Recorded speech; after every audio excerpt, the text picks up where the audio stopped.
ما اشهدتهم خلق السماوات والارض ولا خلق انفسهم، میں نے تو ان جنات کو نہ تو انہیں شہید بنایا تھا آسمان اور زمین کی تخلیق کا، اور نہ ان کی اپنی تخلیق کا۔ وما كنت متخذ المضلين عضدا، اور میں ایسے بہکانے والوں کو اپنا مددگار نہیں بنایا کرتا۔ یہ جو تم نے ان کو میرے برابر بنا دیا، اس کو مجھے چھوڑ کر انہیں ولی بنا لیا، ان کی دوستی کر رہے ہو، تو آسمان کے زمین کی تخلیق میں بلکہ خود ان کی تخلیق میں وہ کوئی اس کے شاہد نہیں ہے۔ وَيَوْمَ يَقُولُ نَادُوا شُرَكَائِيَ الَّذِينَ زَعَمْتُمْ، اور جس دن کہ اللہ کہے گا کہ پکارو ذرا میرے ان شرکاء کو جن کا تمہیں زعم ہو گیا تھا، تمہیں گمان تھا کہ وہ میرے شریک ہیں، فَدَعُوهُمْ، تو وہ پکاریں گے ان کو، فَلَمْ يَسْتَجِيبُوا لَهُمْ، تو وہ انہیں کوئی جواب نہیں دیں گے، وَجَعَلْنَا بَيْنَهُمْ مَوْبِقًا، اور ان کے درمیان ہم ہلاکت والی گھاٹی حائل کر دیں گے، خلیج حائل کر دیں گے، کہ وہ جو شرکاء چاہے اولیاء اللہ ہی ہوں اور چاہے وہ انبیاء ہوں اور چاہے فرشتے ہوں، لیکن وہ کہ خلیج حائل ہوگی ہلاکت کی، وہ ان کی مدد کے لیے یا ان کی بات سن کر ان کے سفارش کرنے کے لیے نہیں آ سکیں گے۔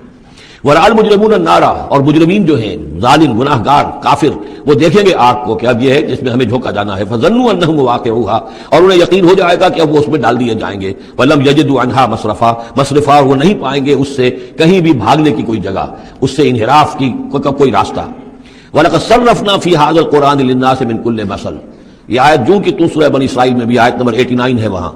یہاں یہ آیت 54 ہے، لیکن فرق کیا ہے؟ وہاں ہے وَلَقَدْ صَرَّفْنَا فی هذا القرآن من کل مثل، وَلَقَدْ صَرَّفْنَا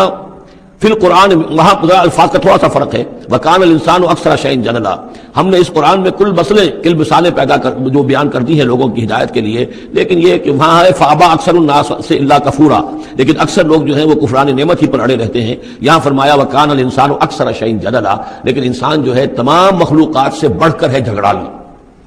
وَمَا مَنَعَ النَّاسَ أَن يُؤْمِنُوا، یہ الفاظ بھی جو کہ سورہ بنی اسرائیل میں بھی آئے تھے۔ وَمَا مَنَعَ النَّاسَ أَن يُؤْمِنُوا، آیت نمبر 94 ہے یہ وہاں، وَمَا مَنَعَ النَّاسَ أَن يُؤْمِنُوا إِذْ جَاءَهُمُ الْهُدَىٰ وَيَسْتَغْفِرُوا رَبَّهُمْ، اور نہیں روکا لوگوں نے کو ایمان لانے سے جبکہ ان کے پاس ہدایت آ گئی کہ وہ استغفار کرتے اپنے رب سے، إِلَّا أَن تَأْتِيَهُمْ سُنَّةُ الْأَوَّلِينَ، وہاں آیا ہے إِلَّا أَن قَالُوا أَبْعَثَ اللَّهُ بَشَرًا رَسُولًا، کہ ان کو ایمان سے روکنے والی ان کا یہ خیال تھا کہ کیا اللہ تعالیٰ نے انسان کو رسول بنا کر بھیجا ہے۔ یہاں فرمایا الا ان تاتیہم سنت الاولین، ان کو جو روکا گیا ہے، وما منع الناس ان یؤمنوا اذ جاءهم الہدی، یہ جو رک گئے ہیں جب ہدایت ان کے پاس آ گئی، یہ ایمان نہیں لا رہے اور استغفار نہیں کر رہے، الا ان تاتیہم سنت الاولین، مگر یہ کہ ان پر آ کر رہے گی اب وہی جو پہلو کا جو انجام ہوا تھا وہی ان کے اوپر بھی مسلط ہوگا، او یاتیہم العذاب قبلا، یا یہ کہ عذاب ان کے سامنے آ جائے گا۔ وما نرسل المرسلین الا مبشرین ومنذرین، یہاں پہ جمع کے سیغے میں آ رہا ہے، سورہ بنی اسرائیل میں واحد کے سیغے میں آیا تھا آخری رکوع میں، وما ارسلناک الا مبشرا ونذیرا، اور ہم نے نہیں بھیجا ہے محمد آپ کو مگر مبشر اور نذیر بنا کر۔ یہاں جمع کے سیغے میں وما نرسل المرسلین الا مبشرین ومنذرین ویجادل الذین کفروا بالباطل، اور یہ کافر جو ہیں یہ جھگڑتے ہیں کفر اور بالباطل، جھوٹ کے لیے، جھوٹ کی طرف سے، لیدحضوا بہ الحق، تاکہ اس کے ذریعے سے حق کو بچلا دیں، حق کو ٹلا دیں، حق کو شکست دے دیں۔ یہ جھگڑ رہے ہیں، دلیل بازی کر رہے ہیں، مناظرے کر رہے ہیں، کٹ حجتیاں کر رہے ہیں۔ وَيُجَادِلُ الَّذِينَ كَفَرُوا بِالْبَاطِلِ لِيُدْحِضُوا بِهِ الْحَقَّ وَاتَّخَذُوا آيَاتِي وَمَا أُنذِرُوا هُزُوًا، اور انہوں نے میری آیات کو اور جو انہیں انذار کیا گیا، خبردار کیا گیا، اس کو ہنسی مذاق اور ٹھٹھا بنا لیا ہے۔ وَمَنْ أَظْلَمُ مِمَّنْ ذُكِّرَ بِآيَاتِ رَبِّهِ، اس شخص سے بڑھ کر ظالم کون ہوگا جس سے اس کے رب کی آیات کے ذریعے سے نصیحت کی جائے، یاد دہانی کرائی جائے، فَأَعْرَضَ عَنْهَا، پھر بھی وہ اعراض کرے ان آیات الہیہ سے، وَنَسِیَ مَا قَدَّمَتْ یَدَاهُ، اور بھول جائے کہ اس کے دونوں ہاتھوں نے آگے کیا بھیجا ہوا ہے، کیا کرتوت ہے جو بھیجے ہوئے ہیں۔ اگر تو ایمان لے آتا، ان آیات سے استفادہ کرتا، اپنے کیے پر پچھتاتا، توبہ کرتا، اس دنیا ہی میں اپنے سابقہ گناہوں کی اللہ تعالیٰ سے معافی لے کر جاتا، لیکن یہ کہ یہاں تو صورت یہ ہے کہ وَمَنْ أَظْلَمُ مِمَّنْ ذُكِّرَ بِآيَاتِ رَبِّهِ، اسے تذکیر کی گئی، نصیحت کی گئی اس کے رب کی آیات سے، فَأَعْرَضَ عَنْهَا، اس نے اعراض کیا، وَنَسِیَ مَا قَدَّمَتْ یَدَاهُ، اور بھولے رہا وہ کہ کیا کچھ اس نے آگے بھیجا ہوا ہے، کیا جھاڑ جکاڑ جو ہے اس نے عاقبت کے لیے تیار کیا ہوا ہے۔ انا جعلنا علی قلوبہم اکنۃ ان یفقہوہ، یہ مضمون بھی آ چکا ہے سورہ بنی اسرائیل میں، حجابا مستورا، اور ہم نے ان کے دلوں کے اوپر جو ہے پردے ڈال دیے ہیں۔ انا جعلنا علی قلوبہم اکنۃ ان یفقہوہ، ہم نے ان کے دلوں کے اوپر پردے ڈال دیے ہیں کہ اسے سمجھ نہ پائیں، وفی آذانہم وقرا، اور ان کے کانوں میں ہم نے ثقل پیدا کر دیا، بوجھ پیدا کر دیا کہ یہ سن نہیں سکتے۔ وان تدعوہم الی الہدی، اور اگر آپ پکاریں گے انہیں ہدایت کی طرف دعوت دیں گے، فلن یہتدوا اذا ابدا، تو یہ کبھی بھی ہدایت پانے والے نہیں ہیں۔ یعنی اب ان کے دلوں پر مہر لگ چکی ہے، اب اللہ تعالیٰ کا وہ جو قانون ہے ہدایت و ضلالت کا، اس کی جو آخری دفعہ ہے وہ ان کے اوپر لگ چکی ہے، ان کے اوپر اپلائی ہو چکی ہے۔ وَرَبُّكَ الْغَفُورُ ذُو الرَّحْمَةِ، اور آپ کا رب جو ہے بہت بخشنے والا ہے، بہت رحمت والا ہے۔ لَوْ يُؤَاخِذُهُم بِمَا كَسَبُوا لَعَجَّلَ لَهُمُ الْعَذَابَ، اگر وہ جو کچھ بھی ان کی کمائیاں ہیں، جو کرتوت ہیں، ان کے اوپر فوراً مؤاخذہ کر لیتا تو بہت جلدی ان کو عذاب جو ہے بھیج دیتا۔ اس سے پہلے آ چکا ہے، پھر زمین کے اوپر تو کوئی ایک انسان بھی باقی نہ رہتا اگر فوری طور پر انسان کو جو ہے سزا دے دی جائے۔ لعجل لهم العذاب، تو اللہ تعالیٰ یقیناً بہت جلدی دے دیتا ان کو عذاب۔ بل لهم موعد، نہیں، ان کے لیے ایک وقت ہے، وعدے کا وقت ہے جو معین ہے۔ لن یجدوا من دونه موئلا، وہ اس سے کہیں سرکنے کی جگہ نہیں پائیں گے۔ جب وہ اجل آ جائے گی، جب وہ موعد آ جائے گا، جو وعدے کا وقت آ جائے گا، پھر جیسے پہلے ہم پڑھ چکے لا یستقدمون ولا یستاخرون، نہ اب آگے جا سکیں گے نہ پیچھے۔ وَإِذْ قَالَ وَتِلْكَ الْقُرَىٰ أَهْلَكْنَاهُمْ لَمَّا ظَلَمُوا، اور یہ وہ بستیاں ہیں جن کا کہ ذکر ہم قرآن مجید میں بار بار کر چکے ہیں۔ یہ احقاف کے اندر جو لوگ آباد تھے، اور یہ جو حجر میں لوگ تھے، اصحاب الایکا تھے، وہ عمورہ اور صدوم کی بستیاں تھیں۔ وَتِلْكَ الْقُرَىٰ أَهْلَكْنَاهُمْ لَمَّا ظَلَمُوا، ہم نے ان کے رہنے والوں کو ہلاک کیا جبکہ انہوں نے ظلم کی روش اختیار کی، شرک کی اور کفر کی روش اختیار کی۔ وَجَعَلْنَا لِمَهْلِكِهِمْ مَوْعِدًا، اور ان کی بھی ہلاکت اور بربادی کے لیے ہم نے ایک وعدے کا وقت معین کر دیا تھا، اس وقت معین سے پہلے عذاب ان پر بھی نہیں آ سکتا تھا۔ وَإِذْ قَالَ مُوسَىٰ لِفَتَاهُ لَا أَبْرَحُ حَتَّىٰ أَبْلُغَ مَجْمَعَ الْبَحْرَيْنِ أَوْ أَمْضِيَ حُقُبًا۔ اب یہ دو رکوع ہیں کہ جن میں حضرت موسیٰ علیہ السلام کے ایک سفر کا ذکر ہے۔ روایات میں جو بات معلوم ہوتی ہے، اور وہ اس قرآن مجید کے بیان کے ساتھ وہ چیز مطابقت رکھتی ہے، اس لیے بیان کر رہا ہوں کہ حضرت موسیٰ کو اللہ تعالیٰ نے حکم دیا کہ فلاں جگہ پر جاؤ اور وہاں تمہیں ہمارا ایک بندہ ملے گا، اور وہ بندہ جو ہے بہت صاحب علم ہے، کچھ عرصہ اس کے پاس رہو۔ ہو سکتا ہے کہ یہ حضرت موسیٰ علیہ السلام کا بھی ابتدائی دور ہو نبوت کا، اور جیسے کہ اللہ تعالیٰ نے ہمیں معلوم ہے روایات سے 3 برس تک جو حضور صلی اللہ علیہ وسلم کی تعلیم کا بندوبست کیا ہے، ایک فرشتہ جو ہے مستقل جو ہے آپ کے ساتھ رہا ہے۔ اسی طریقے سے شاید اللہ تعالیٰ نے کسی یا تو فرشتے کو، جسے ہم خضر کہہ دیتے ہیں، یہ بھی کوئی یقین کے ساتھ معلوم نہیں کہ وہ خضر علیہ السلام، قرآن میں ان کا نام نہیں ہے، یہ بھی رائے ہے کہ وہ فرشتے ہیں، یہ بھی رائے ہے کہ وہ انسانوں میں سے کوئی انسان ہے جن کو اللہ تعالیٰ نے بہت لمبی عمر دے دی ہے، جیسے جن کو دے رکھی ہے ایک ابلیس کو، تو انسانوں میں سے ایک اچھے اپنے نیک اور اپنے پسندیدہ اور برگزیدہ انسان کو بھی اس نے بہت بڑی عمر دے رکھی ہے، وہ حضرت خضر ہے۔ واللہ عالم، اس کے بارے میں کوئی تفصیل ہم نہیں جان سکتے، لیکن یہ کہ حضرت موسیٰ علیہ السلام سے کہیں کسی جگہ پر ان کو یہ خیال آ گیا کہ شاید اس وقت روئے ارضی پر سب سے زیادہ علم جو ہے اللہ تعالیٰ نے مجھے عطا کیا ہے، لیکن اس کے لیے پھر ذرا تعدیباً اور تربیتاً اور تعلیماً اب انہیں کہا گیا کہ فلاں ہمارا بندہ فلاں جگہ جاؤ، تمہاری ملاقات ہوگی، کچھ دیر اس کے پاس رہو اور دیکھو کہ وہ اس سے کیا حکمت تم سیکھ سکتے ہو۔ اب اس کے لیے حضرت موسیٰ نکلے ہیں اپنے نوجوان ساتھی خادم کے ساتھ، یوشع ابن نون ان کو ساتھ لے کر۔ وَإِذْ قَالَ مُوسَىٰ لِفَتَاهُ لَا أَبْرَحُ حَتَّىٰ أَبْلُغَ مَجْمَعَ الْبَحْرَيْنِ، اور جب کہا موسیٰ نے اپنے اس نوجوان ساتھی سے جن کا نام یوشع ابن نون ہے کہ میں نہیں باز آؤں گا یہاں تک کہ چلتا رہوں اور پہنچ جاؤں مجمع البحرین تک، جہاں پر کہ دونوں دریا مل جاتے ہیں، او امضیہ حقبا، یا پھر میں چلتا رہوں گا، چاہے وہ مجھے سینکڑوں برس گزر جائیں، میں چلتا رہوں گا۔ بتایا گیا تھا مجمع البحرین پر وہ ملے گا، اور خاص نشانی اس کی بتا دی گئی تھی کہ ہمارا وہ بندہ وہاں ملے گا تمہیں۔ اب مجمع البحرین پر بھی اختلاف ہے، ایک کا تو خیال یہ ہے، وہ جو نقشہ میں نے آپ کو دکھایا تھا کہ یہ جو ریڈ سی ہے، اس کی جو 2 کھاڑیاں ہو جاتی ہیں، تو ان کا جو مقام اتصال ہے گویا کہ وہاں بھیجا گیا کہ یہاں پر، لیکن صحیح رائے زیادہ جو ہے وہ یہ ہے کہ یہ جو دریائے نیل آتا ہے مصر میں، تو یہ سوڈان سے آتا ہے، تو 2 دریا مل کر یہ دریا بنتے ہیں، النیل الازرق اور النیل الابیض، ایک سفید رنگ کا پانی ہے اور ایک میں نیلے رنگ کا پانی ہے۔ یہ نقشہ ہمیں بھی اٹک پر نظر آتا ہے، دریائے سندھ جو تربیلا سے نکل کر پانی آتا ہے وہ نیلے رنگ کا ہے، اور جو دریائے کابل کا پانی آ رہا ہوتا ہے مغرب سے، تو اس کا وہ پانی گدلا ہے، اور کافی دور تک پھر ہمیں نظر آتا ہے کہ یہ دریائے کابل کا پانی چل رہا ہے گدلے رنگ کا، اور یہ صاف صاف پانی جو ہے دریائے سندھ کا چل رہا ہے۔ تو اسی طرح کا معاملہ وہاں پر ہے، نیل جو ہے نیلا نیل اور سفید نیل، النیل الازرق اور النیل الابیض، وہاں پر پہنچے ہیں کہیں، یہ یوں سمجھیے خرطوم کے آس پاس، تو میں اب چلتا جاؤں گا۔ فلما بلغا مجمع بینہما، جب یہ پہنچ گئے اس دونوں دریاؤں کے ملنے کی جگہ پر، نسیا حوتہما، یہ بتا دیا گیا تھا کہ ایک جو مچھلی ہے تل کر اس کو ساتھ لے لینا تاکہ تمہارے وہ غذا کا کام بھی دے گی، اور اسی کو نشانی بنانا تھا اللہ نے بتانے کے لیے کہ کس جگہ پر وہ اس شخص سے ملاقات ہوگی۔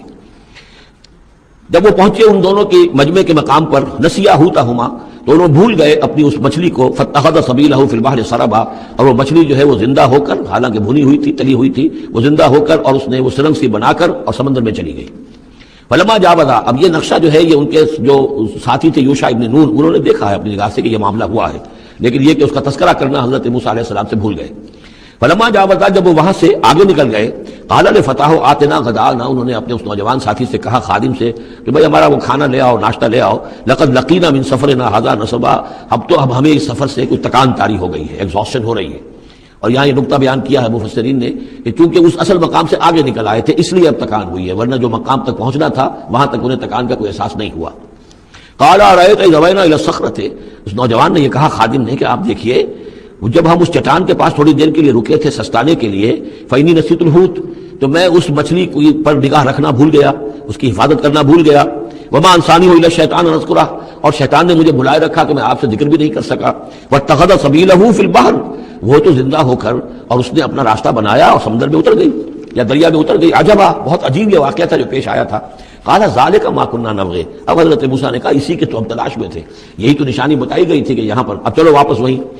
فرتدا علی آثارہما قصصا، تو وہ اب لوٹے اپنے نقوش پا کو دیکھتے ہوئے، چونکہ وہیں پہنچنا ہے اب جہاں پر کہ وہ مچھلی جو ہے وہ زندہ ہو کر اور دریا میں اتر گئی تھی. فوجد عبدا من عبادنا، اب جو وہاں پہنچے تو پایا ہمارے بندوں میں سے ایک خاص بندے کو. آتیناہ رحمتا من عندنا، ہم نے اسے رحمت عطا کی تھی خاص اپنے پاس سے. وعلمناہ من لدنا علما، اور اسے علم سکھایا تھا خاص اپنے پاس سے. یہ علم لدنی ایک اصطلاح ہے جو یہیں سے لفظ کیا گیا ہے. ایک علم وہ ہے جو ہم سیکھتے ہیں، جو بھی پڑھتے ہیں سیکھتے ہیں، تفسیر پڑھی ہے، عربی پڑھی ہے، نحو پڑھی ہے، فقہ پڑھی ہے، یہ علم حاصل ہو رہا ہے، یا جیوگرافی پڑھی ہے، تاریخ پڑھی ہے. ایک وہ علم ہے جو اللہ کسی کے دل میں ڈال دیتا ہے بغیر کسی مادی طور پر دنیاوی اعتبار سے کسی تحصیل علم کی مشقت سے گزرے ہوئے. اس کو علم لدنی کہتے ہیں. لدن کہتے ہیں نزدیک، لدن اللہ لدنی، ہم نے اپنے پاس سے اپنے خاص خزانہ فضل سے خاص خزانہ فیض سے اسے علم عطا کیا تھا. ہم نے اسے رحمت بھی دی تھی. آتیناہ رحمۃ من عندنا وعلمناہ من لدنا علما. قال له موسیٰ، ان سے کہا موسیٰ نے، هل اتبعک، اگر آپ اجازت دیں تو میں کچھ عرصہ آپ کے ساتھ رہوں، علی ان تعلمنی مما علمت رشدا، لیکن اس لیے اس شرط کے ساتھ کہ آپ مجھے بھی سکھائیں کچھ جو آپ کو علم دیا گیا ہے اور جو بڑی سعادت مجھے اللہ نے بتایا ہے کہ آپ کو اللہ نے بڑا عقل، بڑی سمجھ بوجھ اور بڑی حکمت عطا کی ہے. قال انک لن تستطیع معی صبرا، انہوں نے کہا کہ دیکھو تم میرے ساتھ رہ کر صبر نہیں کر سکو گے. وَكَيْفَ تَصْبِرُ عَلَىٰ مَا لَمْ تُحِطْ بِهِ خُبْرًا، اور کیسے صبر کرو گے اس چیز پر کہ جس کا کہ علم تمہارے پاس نہیں ہے، جس کا تم نے احاطہ نہیں کیا ہے. تمہیں تو بات بڑی غلط لگے گی، عجیب سی لگے گی. قَالَ سَتَجِدُنِي إِن شَاءَ اللَّهُ صَابِرًا، حضرت موسیٰ نے کہا کہ نہیں انشاءاللہ آپ مجھے صابر پائیں گے، میں صبر کروں گا. وَلَا أَعْصِي لَكَ أَمْرًا، اور میں آپ کی کسی حکم کی خلاف ورزی نہیں کروں گا. اب دیکھیے یہاں انشاءاللہ صبر کے ساتھ تو آ گیا، وَلَا أَعْصِي لَكَ أَمْرًا، آپ کے حکم کی خلاف ورزی نہیں کروں گا. یہاں انشاءاللہ نہیں آیا ہے اور اسی میں خلاف ورزی ہو گئی. یعنی یہ کہ انہوں نے جو حکم دیا تھا پھر اس کی وہ پابندی نہیں کر پائے. وَلَا تَقُولَنَّ لِشَيْءٍ إِنِّي فَاعِلٌ ذَلِكَ غَدًا، اس کے ساتھ اس کو جوڑ لیجئے جو ہم پڑھا ہے اسی صورت میں. حضور سے کہا گیا تھا کبھی نہ یہ کہیے گا. یہاں بھی کہتے ہیں انشاءاللہ میں کوشش کروں گا، انشاءاللہ اللہ تعالیٰ کے فضل و کرم سے میں آپ کے حکم کی خلاف ورزی نہیں کروں گا. قَالَ فَإِنِ اتَّبَعْتَنِي، اب یہ حکم ہے ان کا. انہوں نے کہا کہ اگر تم میرے ساتھ چلنا چاہتے ہو، رہنا چاہتے ہو، فَلَا تَسْأَلْنِي عَنْ شَيْءٍ، تو کسی چیز کے بارے میں مجھ سے خود مت پوچھنا. حَتَّىٰ أُحْدِثَ لَكَ مِنْهُ ذِكْرًا، یہاں تک کہ میں خود اس کے بارے میں کوئی تذکرہ کروں. بس دیکھتے جاؤ جو بھی میرے ساتھ ہو رہا ہے، دیکھتے رہو، آبزرو کرو، چپ رہو، خاموش رہو. میں جب مناسب سمجھوں گا جو اصل حکمت ہے ان چیزوں کی جو تمہارے مشاہدے میں آئیں گی وہ میں تمہیں بتا دوں گا، لیکن تم مجھ سے سوال نہیں کرو گے. فانطلقا، اب وہ دونوں چلے، گویا کہ حضرت موسیٰ نے وہ بات مان لی. حتی اذا رکبا فی السفینۃ، یہاں تک کہ جب وہ دونوں سوار ہوئے کشتی میں. خرقھا، اب ان صاحب نے، یہ جو صاحب موسیٰ نے کہیں یا حضرت خضر کہیں، انہوں نے کشتی کا ایک تختہ اکھاڑ دیا. قال خرقتھا لتغرق اہلھا، اب حضرت موسیٰ علیہ السلام کہاں خاموش رہنے والے تھے. اتنا غلط کام کر رہے ہو تم، ساری کشتی کو ڈبونا چاہتے ہو کیا؟ تم نے توڑ ڈالا ہے، پھاڑ دیا ہے اس کشتی کو تاکہ غرق کر دو اس کے اندر جو سوار ہیں ان سب کو. لقد جئت شیئا امرا، یہ تو آپ نے ایک بہت غلط کام کیا، بہت بھاری ایک جرم ہے جو آپ سے سرزد ہوا ہے. قال الم اقل انک لن تستطیع معی صبرا، انہوں نے کہا کیا میں نے نہیں کہا تھا کہ تم میرے ساتھ صبر نہیں کر سکو گے؟ تو اصل بات سمجھ لیجئے وہ کیا ہے کہ دنیا میں جو ظاہر میں کوئی عمل ہو رہا ہوتا ہے ہم اس کو دیکھتے ہیں، اس کے پیچھے اللہ کی کیا مشیت کام کر رہی ہے وہ ہمیں نظر نہیں آتی. بظاہر کوئی شے ہمارے لیے بری ہے، اس کے پیچھے کوئی خیر آ رہا ہے، ہم اس بری چیز کو برا سمجھ کر اور وہ ہم جو ہے نالا و شیون کا معاملہ اختیار کر دیتے ہیں. عسیٰ ان تکرہوا شیئا وہو خیر لکم وعسیٰ ان تحبوا شیئا وہو شر لکم واللہ یعلم وانتم لا تعلمون. یہ ہے اصل میں وہ بات کہ جو سورہ بقرہ میں ہم نے پڑھی تھی. ہو سکتا ہے تم کسی چیز کو برا سمجھو جبکہ حقیقت میں وہ تمہارے لیے بہتر ہو، اور ہو سکتا ہے کہ تم کسی چیز کو اچھا سمجھو حقیقت میں تمہارے لیے وہ مضر ہو. اللہ جانتا ہے تم نہیں جانتے. تو تفویض الامر ہونا چاہیے اللہ کی طرف، اے اللہ جو تجھے میرے لیے پسند ہے. لیکن یہ جو بھی فرشتے کر رہے ہوتے ہیں، اور ظاہر بات ہے یہ بھی ہو سکتا ہے فرشتے ہوں یا اولیاء اللہ میں سے کسی کی روح ہے، تو جیسا کہ شاہ ولی اللہ کا قول میں نے آپ کو سنایا ہے کہ وہ بھی ملائکہ کے طبقہ اسفل میں شامل ہو جاتے ہیں اور وہی اللہ تعالیٰ کے احکام کی جو ہے تنفیذ کرتے ہیں. تو یہ شرعی احکام نہیں ہے، یہ تکوینی احکام ہے. کسی کا بچہ جو ہے چھت کے اوپر سے گرا مر گیا، اب وہ تو چیخ رہا ہے، ماں بھی چیخ رہی ہے، بہن بھائی بھی چیخ رہے ہیں. اب کیا پتا کہ یہ بچہ جو ہے اگر بڑا ہو جاتا تو یہ ماں باپ کے لیے سہانے روح ہوتا. اللہ نے ان کے لیے خیر کیا ہے کہ اس بچے کو اس وقت لے لیا ہے، لیکن انہیں تو پتا نہیں کہ آئندہ کیا ہونا تھا. تو ہم ظاہر کو دیکھ کر جو ہے گھبرا جاتے ہیں اور اس کو اپنے لیے برا سمجھ بیٹھتے ہیں، جبکہ اللہ تعالیٰ کی بیدک الخیر، اللہ کے ہاتھ میں خیر ہی خیر ہے. لیکن ہماری شارٹ سائٹڈنس ہے کہ جس کی وجہ سے ہم چیزوں کو کسی اور رنگ میں لے رہے ہیں. اس کے لیے یہ تین واقعات ہیں کہ جو دکھائے گئے. قال لا تؤاخذنی بما نسیت ولا ترهقنی من امری عسرا، تو انہوں نے کہا، حضرت موسیٰ نے عرض کیا لا تؤاخذنی بما نسیت، مجھ سے مواخذہ نہ کیجئے اس پر کہ میں بھول گیا کہ میں نے آپ سے وعدہ کیا تھا کہ میں آپ سے کوئی سوال نہیں کروں گا، ولا ترهقنی من امری عسرا، اور نہ دباؤ ڈالیے مجھ پر میرے معاملے میں کچھ زیادہ سختی نہ کیجئے، ایسا نہ ہو کہ ایک ہی دفعہ کی میری اس غلطی کے اوپر کہتے ہیں جاؤ اب یہاں سے، بلکہ ذرا یہ نرمی کیجئے۔ فانطلقا، پھر چلے دونوں، حتی اذا لقیا غلاما قتلہ، جب ایک نوجوان سے ملاقات ہوئی اس نے قتل کر دیا اس کو، حضرت خضر نے۔ قال قتلت نفسا زکیۃ بغیر نفس، حضرت موسیٰ علیہ السلام پھر بولے یہ کیا کیا آپ نے؟ ایک بے گناہ جان کو آپ نے قتل کر دیا اس کے بغیر کہ اس نے کسی کا خون بہایا ہو۔ لقد جئت شیئا نکرا، یہ تو آپ نے بہت ہی نامعقول حرکت کی ہے۔ قال الم اقل انک لن تستطيع معي صبرا، اب انہوں نے بھی ذرا ڈانٹ کے انداز میں کہا الم اقل لک، کیا میں نے نہیں کہا تھا تم سے کہ تم میرے ساتھ صبر نہیں کر سکو گے؟ قال ان سالتک عن شيء بعدها فلا تصاحبني، حضرت موسیٰ نے عرض کیا کہ اچھا ٹھیک ہے، اب اگر تیسری مرتبہ مجھ سے غلطی ہو جائے، دوسری مرتبہ اور مجھے معافی دے دیں، اگر اب میں اس کے بعد کوئی آپ سے سوال کروں تو پھر ٹھیک ہے، آپ مجھے اپنے ساتھ نہ رکھیے گا، فلا تصاحبني، پھر یہ کہ میں اپنا راستہ لے لوں گا۔ قد بلغت من لدنی عذرا، میری جانب سے آپ نے جو ہے حجت قائم کر دی ہے، اور آپ عذر جو ہے اب آپ کر سکتے ہیں کہ آپ میرے ساتھ مجھے اپنے ساتھ نہ رکھیں، یعنی خطا میری ہے۔ فانطلقا، پھر چلے، حتی اذا اتیا اہل قریۃ استطعما اہلھا،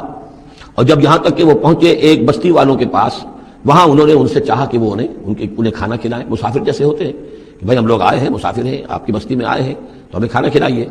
فابوا ان یضیفوہما، تو وہاں کی بستی والوں نے، وہ ایسے کچھ کٹھور اور شقی لوگ تھے، انکار کر دیا ان کی ضیافت سے، انہیں کچھ کھانے کو نہیں دیا۔ فوجدا فیہا جدارا، وہاں انہوں نے دیکھا ایک دیوار، یرید ان ینقض، کہ بالکل گرنے کو ہے، ٹوٹنے کو ہے، گرنے کو ہے۔ فاقامہ، تو وہ حضرت خضر نے اس کو سیدھا کر دیا، بنا دیا اور سیدھا کر دیا، مضبوط کر دیا۔ قال لو شئت لاتخذت علیہ اجرا، تو حضرت موسیٰ نے پھر کہا کہ اگر آپ چاہتے، یہ اتنے ناہنجار لوگ، انہوں نے مسافروں کو کھانا تک نہیں دیا اور آپ نے بغیر مزدوری لیے ہوئے ان کا کام کر دیا، ان کی دیوار سیدھی کر دی، لو شئت لاتخذت علیہ اجرا، آپ اس پر اجرت طلب کرتے ان سے، اور یہ جو اجرت سے جو ہے بہرحال ہم جو ہے کچھ نہ کچھ کھاتے پیتے۔ قال ھذا فراق بینی و بینک، کہ بس یہ اب میرے اور آپ کے درمیان اب علیحدگی کا وقت ہے۔ سأنبئک بتأویل ما لم تستطع علیہ صبرا، اب میں تمہیں بتائے دیتا ہوں اصل راز اور حقیقت ان چیزوں کا جس پر کہ آپ صبر نہ کر سکے۔ اما سفینہ، جہاں تک اس کشتی کا معاملہ ہے، فکانت لمساکین یعملون فی البحر، تو یہ ان مزدوروں کی ملکیت تھی کہ جو دریا میں محنت کرتے ہیں، جیسے کشتی ہے ادھر سے ادھر اتار دیا، دو پیسے لے لیے، ایک پیسہ لے لیا، یہ مزدوری کر رہے ہیں، ان کے لیے گویا کہ کمائی کا اور ان کی معاش کا یہی ذریعہ ہے۔ فاردت ان اعیبھا، میں نے یہ چاہا کہ اس کو عیب دار کر دوں۔ وَكَانَ وَرَاءَهُمْ مَلِكٌ يَأْخُذُ كُلَّ سَفِينَةٍ غَصْبًا، جبکہ آگے جو ہے ایک بادشاہ تھا، حاکم تھا، جو ہر کشتی کو کہ جو ثابت و سالم ہے اسے وہ غصب کر رہا ہے، اس کو جو ہے کنفسکیٹ کر رہا ہے، جیسے آج کل بھی ہوتا ہے ہمارے ہاں، وہ ویگنز جو ہیں وہ پولیس والے روک لیتے ہیں، تو اسی طریقے سے وہ جو ہے قبضہ کر رہا ہے ان پر۔ يَأْخُذُ كُلَّ سَفِينَةٍ غَصْبًا، اب وہ دیکھے گا کہ یہ تو ٹوٹی ہوئی کشتی چھوڑ دے گا، تو کشتی میں ایک تختہ لگا لینا تو آسان کام ہے، پوری تختی جا رہی تھی، تو میں نے ایک تختہ جو ان کا جو ہے توڑ دیا ہے تاکہ اسے ناقص سمجھ کر وہ بادشاہ جو ہے اسے ریجیکٹ کر دے، اس کشتی کو نہ لے، تو ان مزدوروں کی پوری کشتی بچ جائے۔ ایک تختہ توڑنے سے تختی بچتی ہے، اور یہ سالم رہتی تختی تو پوری کشتی جا رہی تھی۔ تو میں نے ان کے خیر کے لیے کیا ہے، جس کو تم نے یہ سمجھا کہ شاید میں لوگوں کو ہلاک کرنے کے لیے میں نے یہ قدم اٹھایا ہے۔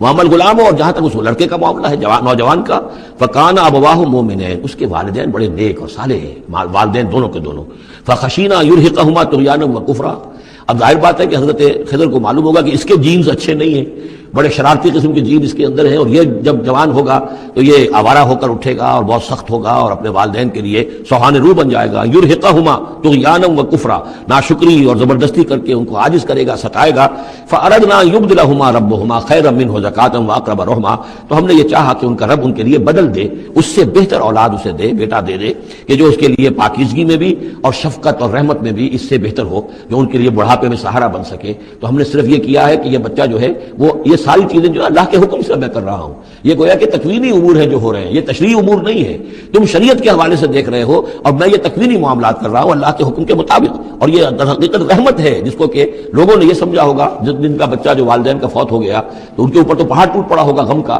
لیکن اصل میں اللہ تعالیٰ نے یہ ان کے خیر کے لیے کیا۔ وَأَمَّا الْجِدَارُ، اور جہاں تک اس دیوار کا معاملہ ہے، فَكَانَ لِغُلَامَيْنِ يَتِيمَيْنِ فِي الْمَدِينَةِ، تو یہ دو غلام لڑکوں کی دیوار ہے جو شہر میں رہتے ہیں۔ وَكَانَ تَحْتَهُ كَنْزٌ لَهُمَا، اور اس دیوار کی جڑ میں ان کے لیے ایک دفینہ ہے۔ وَكَانَ أَبُوهُمَا صَالِحًا، اور ان کا باپ جو ہے وہ بہت نیک آدمی تھا، باپ نیک تھا، عین وہ جو سمجھیے کہ کسی جوانی میں یا کوئی وقت جو ہے وہ اس کی موت کا وقت آ گیا، بچے چھوٹے چھوٹے تھے، اس نے کچھ اپنی پونجی جو ہے گھر کے اندر ایک دیوار کی جڑ کے اندر بنیاد کے اندر دفن کر دی، یہ بڑے ہو جائیں بچے یہ نکال لیں۔ اب چونکہ وہ نیک تھا لہذا اللہ تعالیٰ کی طرف سے اس کا اہتمام ہو رہا ہے۔ دیوار اگر اس وقت گر گئی ہوتی تو یہ خزانہ ظاہر ہو جاتا، اور ابھی وہ بچے جو ہیں وہ چھوٹے ہیں، تو لہذا یہ لوگ جو ہیں بستی والے کتنے ناہنجار ہیں جنہوں نے ہمیں کھانے کو نہیں دیا ہے، وہ کیا یتیموں کے اس مال کا لحاظ کریں گے؟ وہ سارا کا سارا اس مال کو قبضہ کر لیں گے۔ تو میں نے وہ دیوار بنا دی ہے، کان ابوہما صالحا، ان کا باپ بہت نیک آدمی تھا، فاراد ربک یبلغ اشدہما، تو آپ کے رب کا یہ فیصلہ ہوا کہ یہ دونوں بچے جو ہیں اپنی پوری جوانی کو، پختگی کو، بلوغت کو پہنچ جائیں، ویستخرجا کنزہما، اور پھر وہ اپنا خزانہ نکال لیں، رحمتا من ربک، یہ تینوں امور آپ کے رب کی رحمت کا منظر ہے۔ بظاہر جو بھی نظر آ رہا ہے تو دنیا میں جو حالات و واقعات ہو رہے ہیں یہ حقیقت دنیا کے اعتبار سے ہم اس کے ظاہر کو دیکھتے ہیں، اور ظاہر کے حوالے سے ہی دل گرفتہ ہو گئے، رنجیدہ ہو گئے، نقصان ہو گیا، یہ ہو گیا، ہاں اے فلک کے پیر جواں تھا ابھی عارف، کیا تیرا بگڑتا جو نہ مرتا کوئی دن اور، مرثیوں پر مرثیے کہے جا رہے ہیں، یہ سب کچھ ہوتا ہے، لیکن یہ پتہ نہیں ہوتا کہ اللہ تعالیٰ کی طرف سے جو بھی ہے وہ خیر ہے، اسی میں بھلائی ہے۔ تو بندہ مومن کا کام کیا ہے؟ تفویض الامر الی اللہ، اپنے معاملات کو اللہ کے حوالے کر دے، راضی برضائے رب جو اللہ کی طرف سے آیا، کہ ہر قساقی ماریخ عین الطافظ رحمت من ربک، یہ سب کچھ رحمت تھا، رحمت ہے آپ کے رب کی طرف سے، وما فعلتہ عن امری، یہ میں نے اپنے جی سے نہیں کیا ہے، میرا فیصلہ نہیں ہے۔ یعنی یہ جو بھی تھے، چاہے فرشتے تھے اور چاہے کوئی نیک انسان ہے جنہیں اللہ نے بہت لمبی زندگی دے دی ہے، چاہے یہ کوئی روح ہے کہ جو انسانی شکل میں پھر آ گئی ہے، کہ جو اللہ تعالیٰ نے کسی ولی اللہ کی روح کو جو ہے وہ طویل زندگی دے رکھی ہے، کوئی بھی ہے، اس سے کوئی فرق واقع نہیں ہوتا، لیکن یہ کہ وہ در حقیقت کارکنان قضاء و قدر کی فوج میں ریکروٹ ہو گئے، وہ جو فیصلے کر رہے ہیں، جس کی تنفیذ کر رہے ہیں، اس کا شریعت سے تعلق نہیں ہے، وہ تکوینی امور ہے اللہ تعالیٰ کے۔ ذالک تعویل ما لم تستطع علیہ صبرا، یہ ہے تعویل، یہ ہے اصل حقیقت، یہ ہے اصل راز ان چیزوں کا جس پر کہ اے موسیٰ تم صبر نہ کر پائے۔ اب اس کے بعد جو ایک رکوع میں واقعہ آ رہا ہے ذوالقرنین کا، تو جو بھی 1-2 منٹ ہمارے پاس ہے اس میں تھوڑی سی تمہید بیان کیے دیتا ہوں کہ تو ایک سوال یہ بھی تھا کہ ذوالقرنین کون ہے؟ یہ کون ہے؟ یہ سمجھیے کہ اس صدی تک، تقریباً 1300 برس تک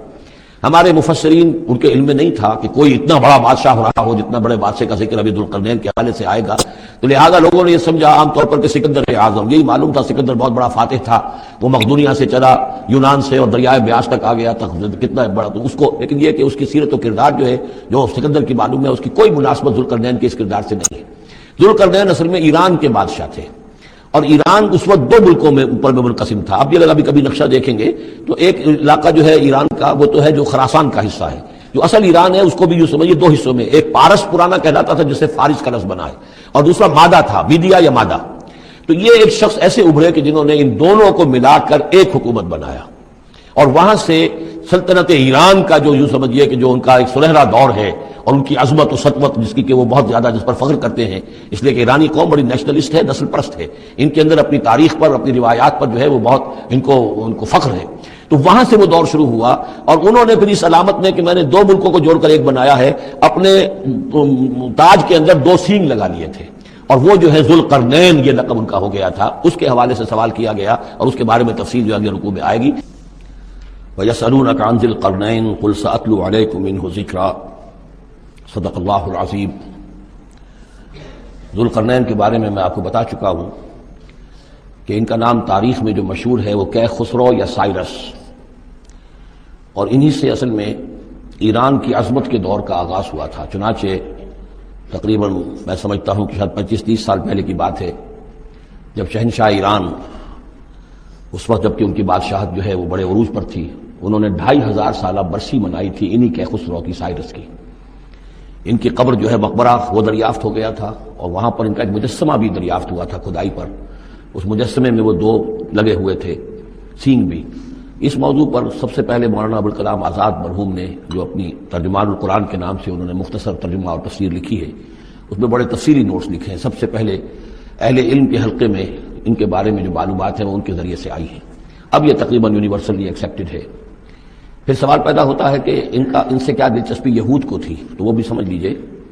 کہ نبوکدنضر نے 587 قبل مسیح میں حملہ کیا تھا فلسطین پر، اور نبوکدنضر عراق کا بادشاہ تھا۔ اس مڈل ایسٹ کو ذہن میں رکھیے کہ میڈیٹرینین کے بالکل ساتھ ہے ملک شام، اور شام ہی کا ایک علاقہ فلسطین ہے۔ اس وقت جو ہے یہ فلسطین اور اسرائیل اور شرق اردن اور ویسٹ بینک اور لبنان، یہ سب مل کر جو ملک بنتے ہیں در حقیقت یہ شام عرب ہے، یہ شام ہے۔ پھر اس کے مشرق میں یہ عراق عرب یا عراق ہے، اور اس کے مشرق میں پھر ایران ہے۔ تو عراق کا بادشاہ تھا جس نے حملہ کیا تھا یروشلم پر، تباہ و برباد کیا اور ان کو قیدی بنا کر لے گیا. کیپٹیوٹی کا دور ان کا تقریباً 150 برس کا ہے. لیکن اس عرصے میں ایران میں یہ شخصیت ابھری کیخسرو کی یا سائرس کی. اس نے پھر فتوحات کا دائرہ شروع کیا تو سب سے پہلے عراق کو فتح کیا، بیبیلونیا کو، اور یہاں پر جو یہ اسیر تھے یہودی ان کو اجازت دے دی کہ تم واپس جاؤ، اپنا یروشلم آزاد کرو، اب جا کر آباد کر لو دوبارہ. تو گویا کہ یہ محسن ہیں ان کے، ذوالقرنین جو ہے ان کے محسن ہیں، جن کی وجہ سے کہ جن کے ذریعے سے اللہ تعالیٰ نے انہیں بیبیلونیا یعنی عراق کی کیپٹیوٹی جو ان کی اسارت کا دور تھا اس کو ختم کیا، آزادی ملی، اور پھر یہ واپس آئے. حضرت عزیر علیہ السلام کے ساتھ قافلہ آیا ہے اور وہ تقریباً پھر انہوں نے آ کر یہاں اثر نو اس شہر کو بھی آباد کیا، اور ہیکل جو ہے حضرت سلیمان علیہ السلام کا بنایا ہوا جو عبادت خانہ تھا اس کو دوبارہ تعمیر کیا. اس اعتبار سے ذوالقرنین جو ہے وہ ان کی تاریخ میں ایک معروف شخصیت ہے. تاریخ سے معلوم ہوتا ہے کہ انہوں نے پھر ایران کی پہلی حکومت کو کنسولیڈیٹ کر کے پارس اور مادہ کو ملا کر ایک سلطنت ایران بنائی. پھر ان کی فتوحات کے 3 دائرے ہیں. مغرب کی طرف میڈیٹرینین تک پورا علاقہ فتح کر لیا. مشرق میں پھر یہ ہمارا جو مکران تک کا علاقہ ہے، یہ سارا کا سارا علاقہ ایران کے ساتھ ہی ملتا ہوا ہے، بلوچستان، مکران، یہ پورا علاقہ انہیں فتح کیا. ایک مہم ان کی شمال کی طرف گئی، بحیرہ کیسپین جو ہے، اور ادھر سے جو وہ بلیک سی ہے، بحیرہ اسود، ان دونوں کے درمیان جو پہاڑی سلسلے ہیں، یہ شمال کی طرف جو ہے تیسری مہم گئی. جیسے کہ حضرت عمر رضی اللہ تعالیٰ عنہ کے عہد میں بھی 3 لشکر نکلے تھے مسلمانوں کے جزیرہ نما عرب سے. ایک لشکر شام سے ہوتا ہوا پھر مصر کی طرف گیا ہے، ایک لشکر عراق سے ہوتا ہوا ایران کی طرف گیا ہے، اور ایک لشکر سیدھا شمال کی طرف گیا ہے اور کوہ قاف تک جو ہے جس کو کوکیشیا کہتے ہیں وہاں تک کی فتوحات حاصل کی مسلمانوں نے. تو تقریباً یہی سمجھیے کہ ایک بلو پرنٹ تھا جو کہ یعنی ہمارے اس دور خلافت راشدہ سے جو سمجھیے کہ لگ بھگ کوئی 2000 سال قبل جو ہے یہ واقعہ پیش آیا ہے، یا بلکہ اس سے کم، کوئی 1500 سال قبل یہ واقعہ پیش آیا ہے. اور یہ ذوالقرنین جو ہے یہ یہاں پر ایک بڑی عظیم سلطنت کے بانی بنے ہیں، لیکن نیک آدمی تھے. اور معلوم یہ ہوتا ہے کہ یہ اصل میں جو کہانیاں ہیں، ان کی داستانیں ہیں کہ ان کو قتل کیا جانا تھا. یہ کہیں شہزادے تھے کسی چھوٹی سی مملکت کے، اور وہاں سے ان کو کسی نے بچایا کسی طریقے سے، اور پھر یہ صحرا میں رہے روپوش، اور وہاں کسی نبی کی تعلیم سے ان کو آشنائی ہوئی ہے. ہو سکتا ہے کوئی اسرائیلی نبی کی تعلیم ہو، یہ بھی ہو سکتا ہے کہ زرتشت جو ہیں وہ بھی کوئی اللہ کے نبی ہوں اور ان کی تعلیم ان تک پہنچی ہو. لیکن خود ان کا کردار جو قرآن پیش کر رہا ہے وہ بہت ایک نیک مومن صالح ایک بندہ مومن اس کا کردار ہے. یہ کردار جو ہے کسی بھی درجے میں 1% بھی جو ہے وہ کسی اور دوسرے فاتح پر یا کسی اور حکمران کے اوپر جنہیں بھی ہم جانتے ہیں تاریخی اعتبار سے ان پر منطبق نہیں ہوتا. یہ انہی کی شخصیت ہے. بھیا سلونک عن ذوالقرنین، اور اے نبی آپ سے پوچھ رہے ہیں ذوالقرنین کے بارے میں. قل ساتلو علیکم منہ ذکرا، ان سے کہیے میں ان قریب تمہیں اس کے بارے میں کچھ حالات بتاتا ہوں. انا مکننا لہ فی الارض، ہم نے اسے زمین میں بڑا تمکن عطا کیا تھا، غلبہ عطا کیا تھا. وآتیناہ من کل شیء سببا، اور ہم نے اسے ہر طرح کا ساز و سامان، وسائل و ذرائع، تمام اسباب جو ہیں فراہم کر دیے تھے. فاتبع سببا، تو انہوں نے پھر ایک مہم تیار کی، یعنی ایک فتوحات کا دائرہ مغرب کی طرف. حتی اذا بلغ مغرب الشمس، یہاں تک کہ جب وہ سورج کے غروب ہونے کی جگہ تک پہنچ گئے. اب یہ پرانے زمانے میں ظاہر بات ہے کہ پورا اس سے زیادہ نقشہ تو لوگوں کو معلوم بھی نہیں تھا. جب میڈیٹرینین کے ساحل پر پہنچ گئے تو معلوم آگے تو سمندر ہے، اور سمندر میں پھر آدمی کو محسوس ہوتا ہے سورج ڈوبتا ہوا. اگر آپ ساحل سمندر پر کھڑے ہو کر دیکھیں تو معلوم ہوتا ہے سمندر میں سورج ڈوب رہا ہے. تو یہ گویا کہ مغرب الشمس بن گیا ان کے لیے، وہ یہ سورج کے ڈوبنے کی جگہ. حتی اذا بلغ مغرب الشمس، جب وہ پہنچ گئے سورج کے غروب ہونے کی جگہ. وجدھا تغرب فی عین حمیۃ، تو انہوں نے دیکھا اسے ڈوبتے ہوئے، وہ ڈوب رہا ہے ایک بڑے گدلے سے سمندر کے اندر. وہ جو وہاں کا سمندر ہے بڑا گدلا سا ہے، یہ ایجین سی وغیرہ جو کہلاتے ہیں یہ بہت گدلے سے پانی کے ہیں. ووجد عندها قوما، اور وہاں انہوں نے ایک قوم کو پایا مراد یہ کہ اس قوم پر انہیں فتح ہوئی، جنگ ہوئی، انہوں نے ان کو شکست دی، اور وہ قوم گویا کہ اب ان کے رحم و کرم پر ان کی گویا کہ وہ محکوم ہو گئی. قلنا یا ذوالقرنین، ہم نے کہا ذوالقرنین سے. اب یا تو یہ کہ یہ شاید نبی ہوں، اللہ عالم، تو اللہ تعالیٰ کا اس طریقے سے براہ راست ان کو وحی کرنا. لیکن غیر نبی کو بھی اللہ تعالیٰ الہام کے ذریعے سے، جیسا کہ ہم نے دیکھا کہ وہ تو شہد کی مکھی کو بھی لفظ وحی آیا ہے، تو یہاں آیا ہم نے کہا اے قرنین. اور یہ بھی ہو سکتا ہے یہ صورتحال کی تعبیر ہو کہ گویا کہ وہ حالات زبان حال سے یہ کہہ رہے تھے. قلنا یا ذوالقرنین اما ان تعذب و اما ان تتخذ فیہم حسنا، کہ یا اے ذوالقرنین تمہیں پورا اختیار ہے، چاہو تو یہ جو مفتوح قوم ہے تمہاری اسے تم سزا دو، عذاب دو، ستاؤ انہیں، یا یہ کہ تم ان کے اندر اچھی روش اختیار کرو، ان کے ساتھ حسن سلوک کرو.